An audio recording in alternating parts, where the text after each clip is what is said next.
welcome back to my channel. I'm Rachel and this is Rock City Cookies. It's time for another Quick Tip Tuesday. In this series, I share some of the tips and tricks that I have learned over the past few years of being a cookier. Today, let's talk about money. Recently, a graphic surfaced on the socials that was created by the Speak Easy Baking Company that was titled, "Why Do Cookies Cost So Much?" Side note, go follow Brianna. She is an amazing cook, baker, teacher, cookier, encourager, all around fantastic artist.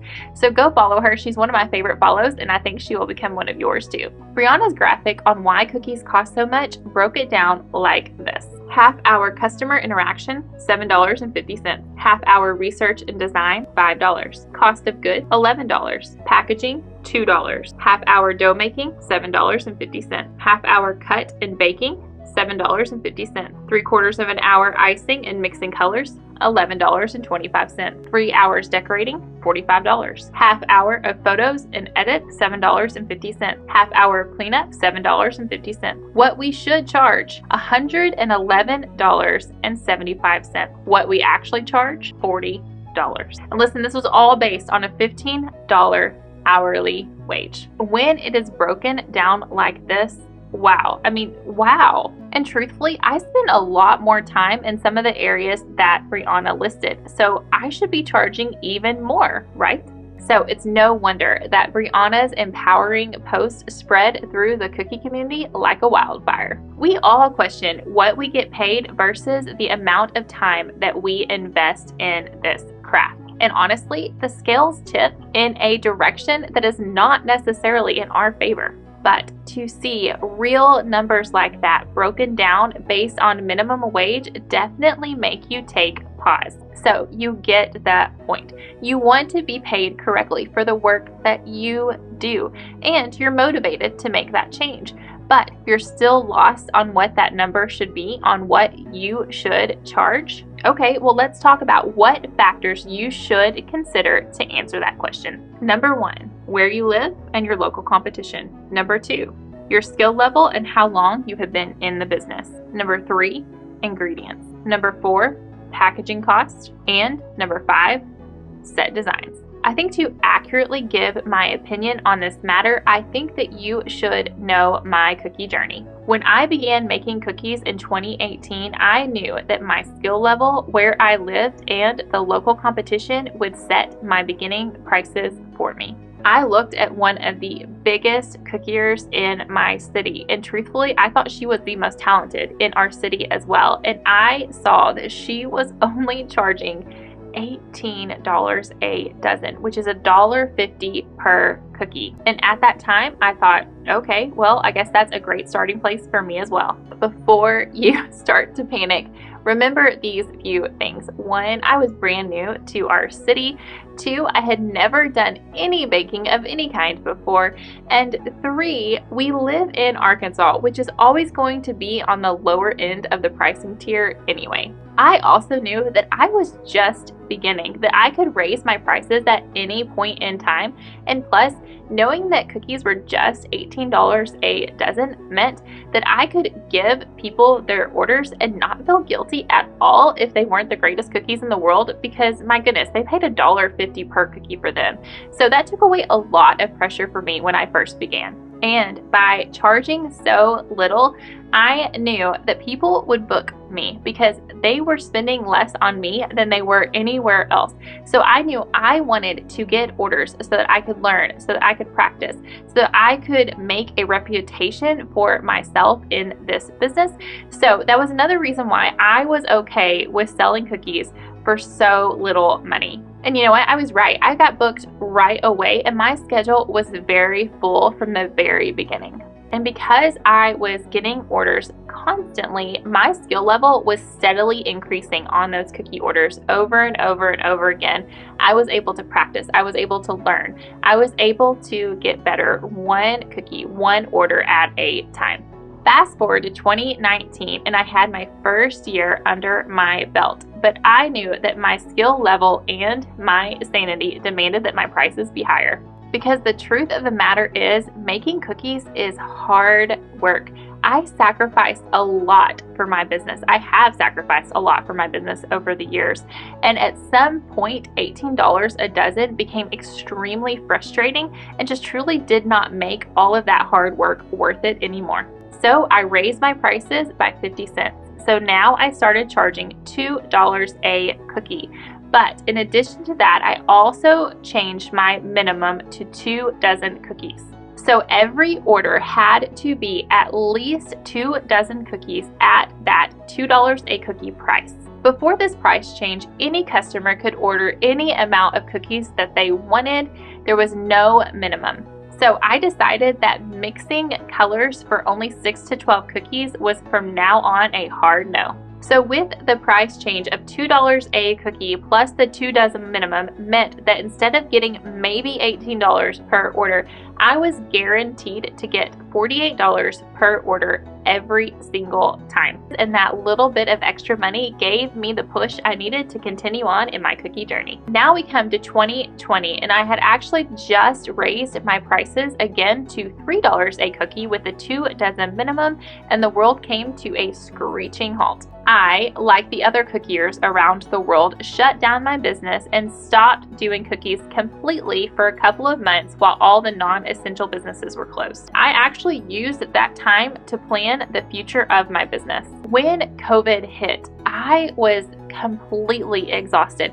I was very, very close to a full burnout. The constant schedule that you have to keep as a cookier, you have events every week. Someone's relying on you at every moment. You can't get sick. You can't take vacation. You can't go to the parks with your kids. You can't do all of that stuff because you have people who depend on you every single week of the year. And that is so exhausting, and you feel like you are imprisoned in your home. I was to the point that when I was with my children, I felt guilty for not doing cookies. And when I was doing cookies, I felt guilty for not being with my children. I felt like my entire world was spinning and I had no control, and I was miserable. So when COVID hit and I was forced to shut down my business, I knew that this was a time that I needed to look really hard at my future.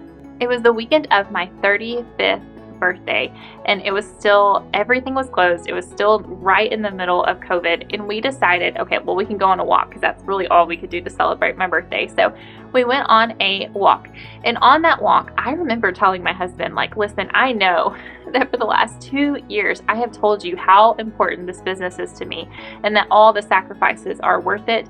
I love it. It's my heart. It's in me. I can't imagine not having a cookie business. I said, I know that I have been saying this over and over again for 2 years, but here I am right now saying, I really don't think I want to ever pick up a piping bag again. Like, COVID was giving me my way out and I was going to take it. But the things that you are passionate about have this way of just creeping back in. So even though that weekend, I will never forget it, I was so determined to be done with this business and to just enjoy my life and my family again. And I did that for a few months. But cookies are just the things that you're passionate about. They just have this way of like sneaking their way back in. And by the end of the summer, I knew, okay, I don't think I can say goodbye to this forever. Like, I just don't think I could do that. But what I do know is that I have to change my business because the way it is right now is not okay with me. It's not survivable. I don't want to be imprisoned to this thing any longer. So how am I going to make this work for us, for me? What can I do to make this business worth the sacrifices I make? How can I work smarter and not harder? Living in a rural state, I know that the top of my pricing tier is $3 to $4 a cookie, maybe $5-ish if it's a character cookie or a really complicated design. And guess what? I was already there. So where do I go from here? Well, I took to the internet.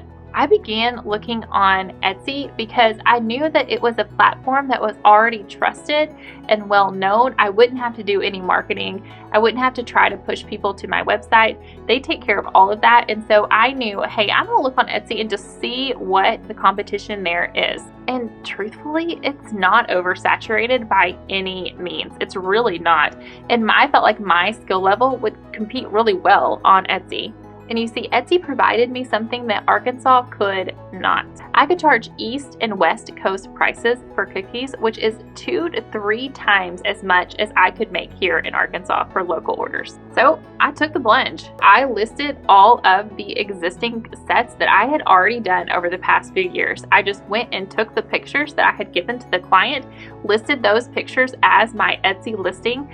It didn't matter if they were pictures from 2 years ago or if they were my current skill set. I went ahead and listed them, and it ended up being over 100 separate themes, 100 separate listings on Etsy to begin with. Within 24 hours of opening my Etsy shop with zero marketing, zero advertising. In fact, I didn't tell anyone other than my husband that I was doing this. I made my first sale, and then another, and then another, and then another. And within my first week of being open on Etsy, I'll be honest with you guys, I made $1,000 in just my first week of being open on Etsy. Now, because I was able to charge so much on Etsy, I was able to lower my minimum back down to a dozen cookies. So I didn't have to do 2 dozen, which meant a little bit less work per order. But I was making so much per order that I was actually able, with my Etsy listings, to do less work and make more money. And that's the goal, right? Do less work, make more money. And Etsy provided that for me. Etsy also showed me the importance of setting up pricing tiers, and I immediately saw the value in those, and I actually implemented those in my local orders as well. So I had 4 pricing tiers. Tier number 1, $75 per dozen. Very simple designs, basically 1 design repeated, 1 or 2 icing colors, just really simple cookies, $75 per dozen. My second tier was $85 per dozen. So no characters. They were still pretty simple designs, not a lot of colors, a lot of repeating designs in a set. The third tier is $95 per dozen. This is multiple designs, lots of colors, no characters, but maybe an animal or something along those lines. It's definitely a lot more detailed work, and this is where most of my designs fell, was $95 per dozen. And the fourth tier was my highest pricing tier, and this was $105 per dozen. So for me, this was like my character cookies. It was my very complicated designs, the ones that had lots of colors, lots of detail. They would have been $105 per dozen. Etsy also gave me the ability to close my shop whenever I was full. So it literally took away the ability for people to order from those listings. I could just close my shop when I was full and reopen it whenever I was ready to take new orders. So it gave me kind of a freedom that I hadn't had before. And honestly, it was such a gratifying feeling to finally get paid what I felt like my designs were worth. It was exciting. It gave me a buzz again about being a cookier, and it really felt like, oh, I'm seeing a difference in my bank account. I'm seeing a difference in making the sacrifice worth it for my family. Those prices made being a cookier worth it to me. I did still take local orders as well. I would take orders from friends, from family, from friends of family, from family of family. You know, I still did take those orders because I love supporting the people that are in my actual life. But I did know that if I took a local order, that meant that I couldn't take an Etsy order. I still tried to find that balance. And if I took one here, I didn't take one there. If I took one there, then I was too full to take a local order. So I did try to keep that balance. But I have to be honest, the Etsy orders they were more gratifying because I was getting paid so much more. The local orders I took at that lower price point, $3, $4, maybe $5 per cookie, but mostly it was just around $3 to $4 per cookie for the local orders. So I did combine local orders and Etsy orders all the way up until the present, when I just recently closed my shop so that I could chase this crazy dream and teach others through video. And now I'm making $0 per cookie. Okay, well, that's a great story, Rachel, but how does it help me determine how much I should charge? Okay, well, let's break it down. Do not expect people to pay $7 a cookie if you are working at a $2 to $3 a cookie skill level. Charge that $3 while you work at improving your skills. Use every order that you get as your chance to work and improve those skills. But once you've done that, then don't wait to raise your prices. Do it then. Once you've increased your skills, increase those prices right alongside it. So many people wait for a clean break to raise their prices. They either wait for a new year, or they wait for some holiday to be over, or they wait for some future event to happen before they raise their prices. But I would encourage you that you raise your prices as soon as you feel like you should be raising your prices. As soon as you feel like, oh, my skills are increasing, I'm gonna raise my prices by 25 cents. I'm gonna raise my prices by 50 cents. I may even make a big jump and raise them by $1, because there's no need to announce it. Just when the next person inquires about an order, just tell them your new prices, and that's it. Don't apologize for it. Don't think, oh, but I told my very last person these other prices.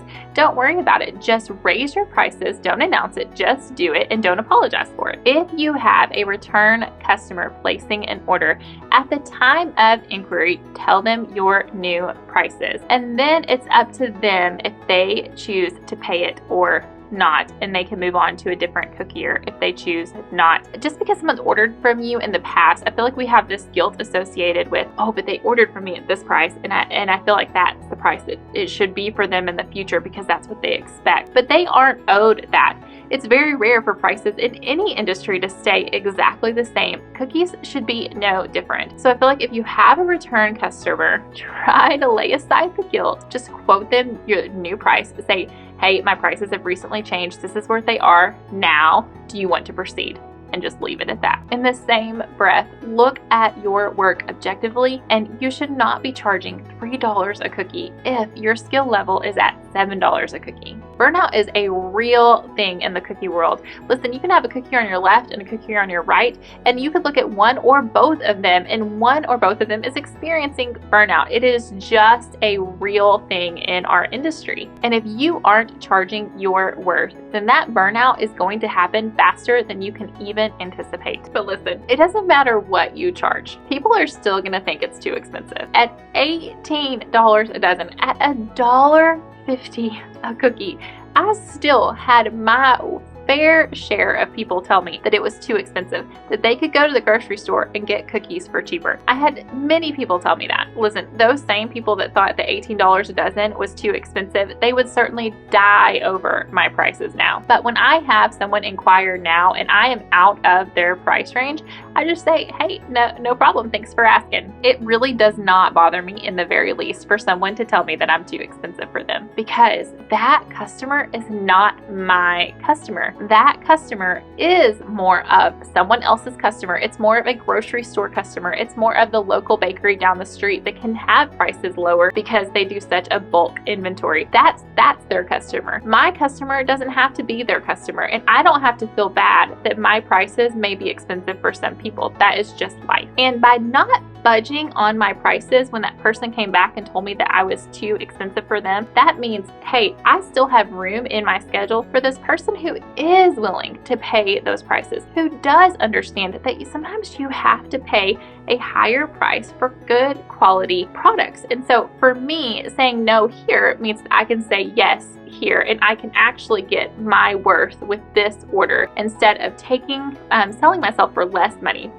That makes sense? So if you want my advice, this is how you should determine your pricing. Number one, where you live and your local competition. Now remember, I live in Arkansas, so the typical price range here for decorated sugar cookies is anywhere from $2 to $4 a cookie. That's typically the range that you're going to see. Now, if I were to live in California and I was charging $3 a cookie, I would be a steal. Like, I would be a huge steal there. I would be charging way too little in California. So it really does make a difference on where you live and also your local competition. So look at both ends of your local competition, kind of see where you feel like you kind of fall into. Now, don't charge $3 if you're more like the $5 competitor. Don't charge $5 if you're more like the $3 competitor. Make sure you kind of understand your base and where your skill levels are, but always look at your local competition if you can and look at where you live. Number 2, your skill level and how long you've been in the business. I've mentioned this several times, but take a good, honest look at your skill level when deciding what your base prices should be. Let's take a look at some of the cookies that I have made over the years at the certain price points that I was at. These were in 2018 when I was new to the business and I charged $1.50 per cookie. These were in 2019 when I was charging $2 a cookie with a 2 dozen minimum. These were in 2020 when I was charging $3 a cookie with a 2 dozen minimum. And these are from 2021 where I charge anywhere from $6.25 a cookie to $8.75 a cookie. The third thing you need to consider are ingredients. If you are using high quality ingredients such as a high quality butter, flavoring, extracts, vanilla bean, be sure to factor that in. Those high quality ingredients make your business unique and keep people coming back for more. But that expense should be included. Charge the extra 25 cents per cookie to make sure that you cover that cost. The fourth thing to consider are your packaging costs. Don't forget to make sure you are including your packaging costs into the base price of your cookies. Shopping around to get the best deal is always wonderful, but packaging adds up, especially when shipping. So make sure you have those costs covered. The final thing that I think you need to consider and what your prices should be is your set designs. Don't be afraid of tiered pricing. And listen, this doesn't have to make sense to anyone outside of you. You can decide set to set what your pricing should be. It's okay to tell your customer that you have to know the theme of your cookies before you can give them a price. And seriously, it can vary from person to person. It can vary from set to set. I highly recommend not having your prices set in stone, written down somewhere that anyone can access. I feel like it should be fluid. Your prices should be fluid. And they can change from person to person, from design to design. Now, it doesn't make sense to me that we feel like we have to have these set in stone numbers, $3.50 a cookie. And we give that same price to everyone no matter the theme. Because listen, if I have an order over here that's a rainbow order, that's a lot of colors. You're talking about potentially 8, 9, 10 different colors depending on what kind of rainbow you're doing. So you have a rainbow theme over here and you have a bee theme over here. And the bee theme is yellow, black, and white. The only colors you're mixing are those 3 colors. Not near as much detail as what you would be putting on a rainbow set. And you're charging the same price for both of them. $3.50 a cookie here, $3.50 a cookie here. Now, friend, it doesn't make sense. You're doing twice as much work for the rainbow theme, and yet they're getting that same price point as a bee theme that's only 3 colors and really isn't that hard to do. Like, to me, I feel like we have got to give ourselves permission to say, hey, like, there's no rules out there that say I can't change my prices set to set, theme to theme, colors to colors. Charge your worth. If you're gonna work way more on this set over here that's a rainbow theme, charge for it. Give yourself permission, let yourself off the hook, and charge per design instead of this base price that never budges. And finally, by having fluid pricing, there are times that I could choose to outrageously charge on a set that I personally don't want to do. For instance, I have no desire to ever do an LOL doll set, like never. I have no desire to ever do that. And my daughter loves LOL dolls, and so I'm sure at some point she might ask me to do LOL dolls, and I will probably tell her no, because y'all, those LOL dolls, they're so much work. Those cookies are just so much work. But if by chance I did have someone approach me and I thought, you know what, this outrageous price point would be the only way that I would do it. Like, I'm gonna outprice myself, right? Companies do that all the time. We have had people come out here to do quote work for us here at this house. And honestly, there have been times that they have quoted us so high that I know they're quoting themselves out of the job, right? They're like, hey, don't want this job, but if you were to pay me this really outrageous price, then I guess we'll do it, right? Same way with cookies. Like, we can do that as well, guys. Like, you can make this really outrageous price, and if someone wants to do it for that, then awesome, it makes it worth it. But if not, then that's okay to like not get that job, not get those cookies. Like, we don't have to do every set that make sense? But your prices are yours alone. You don't have to explain it to anyone. You don't have to justify your prices to anyone.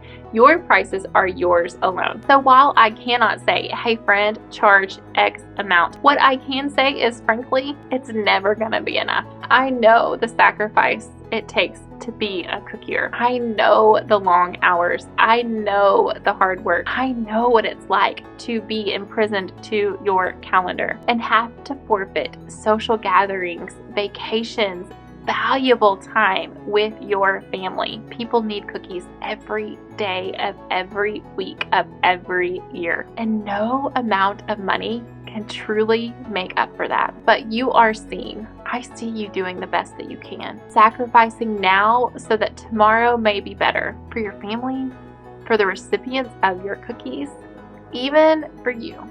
And please know that I am here for you in any way that I can. If you want to continue this discussion with me, you can. Feel free to email me. It's in the description box below, or post a comment down below. That was heavy, but if you liked this video, go and check out this next one here. Like and subscribe down below, and I'll see you next time, my sweet friends. She's an amazing, she's an amazing wildflower. Oh, something spreading like wildflowers would be a lot different than something spreading like a wildfire. Flower, oh my goodness. Wildfire, it spread like wildfire. It spread like wildfire. I ain't trying again. Called, what's the saying?